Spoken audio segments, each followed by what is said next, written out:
इस वक्त अहम खबर आ रही है। दिल्ली पुलिस की स्पेशल सेल को बड़ी कामयाबी मिली है। आतंकी अबू यूसुफ की निशानदेही पर पुलिस ने आतंकी के बताए ठिकानों से भारी मात्रा में एक्सप्लोसिव्स बरामद किए हैं और एक्सप्लोसिव बेल्ट भी पुलिस ने बरामद किया है। इसी बेल्ट को फिदायीन हमले के लिए तैयार किया गया था। तो बड़ी कामयाबी दिल्ली पुलिस को लगी है।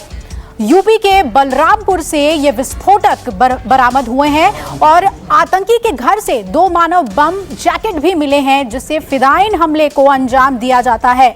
आतंकी अबू यूसुफ के ठिकानों से ये विस्फोटक बरामद हुए हैं।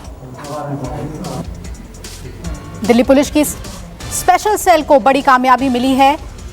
अबू यूसुफ के घर से विस्फोटक बरामद हुए हैं और सबसे अहम वो जैकेट भी बरामद हुआ है जिससे फिदायीन हमले को अंजाम दिया जाता है। यूपी के बलरामपुर में उसके घर से यानी अबू यूसुफ के घर से ये विस्फोटक बरामद हुए हैं। विमल कौशिक मेरे सहयोगी जुड़ रहे हैं ज्यादा जानकारी के साथ। विमल, किस तरह से देखें हम क्या क्या कुछ और वहां पर बरामद हुआ है? बहुत एक्सप्लोसिव्स वहां मिले हैं।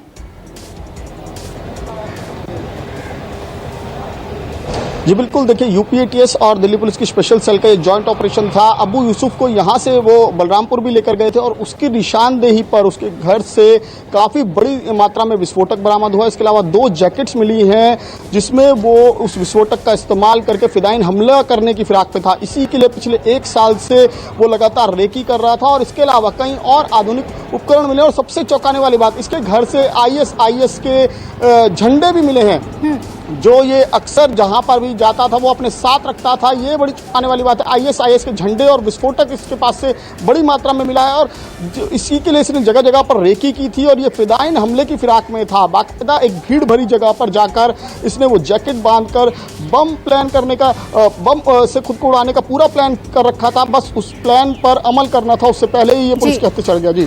जी बिल्कुल, यानी कि एक बड़े वारदात को अंजाम देने की तैयारी थी। विमल, अब क्या उसकी निशानदेही पे कुछ और जगहों पर भी पुलिस छापे मार सकती है? क्या कुछ जानकारी और निकल कर आ रही है उससे? जी बिल्कुल, देखिए जो अबू यूसुफ ने पूछताछ में पुलिस को करीब 8 ठिकाने अपने बताए हैं जो उत्तर प्रदेश के और उत्तराखंड के ठिकाने हैं। इसके अलावा दिल्ली में भी पुलिस लगातार ये तलाश कर रही है कि दिल्ली में किसके पास था और ये जो बाइक थी वो किसके नाम पर थी, किसकी बाइक का इस्तेमाल कर रहा था। ये तमाम चीज़ें हैं और जो अन्य ठिकाने हैं वहाँ पर भी पुलिस इसको लेकर जाएगी और वहाँ पर भी पुलिस को उम्मीद है कि वहाँ से भी कुछ ना कुछ रिकवर होगा। और इसके खासकर इतने बड़े पैमाने पर इसने अगर विस्फोटक जमा कर रखा था, इतने बड़े पैमाने पर अगर इसके पास इतना साजो सामान था, ये सामान कहाँ से आया, विस्फोटक कहाँ से आया, तमाम चीजें, तमाम कड़ियां अब इसी से जुड़ेंगी। ये उन तमाम लोगों के नामों का खुलासा करेगा जो इस पूरी साजिश में इन्वॉल्व रहे हैं, इसके साथ इसके जोड़ीदार रहे हैं, इसके साथी रहे हैं या फिर रेकी करने के लिए इसने किसी का इस्तेमाल किया, कोई स्लीपर सेल एक्टिव है। ये तमाम चीजें अब पुलिस अपनी जांच में आगे बढ़ा रही है। हालांकि यूपी एटीएस ने भी इस मामले में कुछ लोगों को हिरासत में लिया है और अभी और गिरफ्तारियां इसमें जरूर देखने को मिलेंगी। जी बिल्कुल, आप नजर बनाए रखें। विमल, शुक्रिया आपका पूरी अपडेट हमें देने के लिए। नमस्कार, मैं हूं मानक गुप्ता।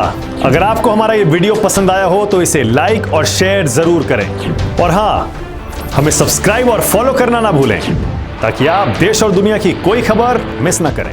तो जुड़े रहिए हमारे साथ और देखते रहिए न्यूज़ 24।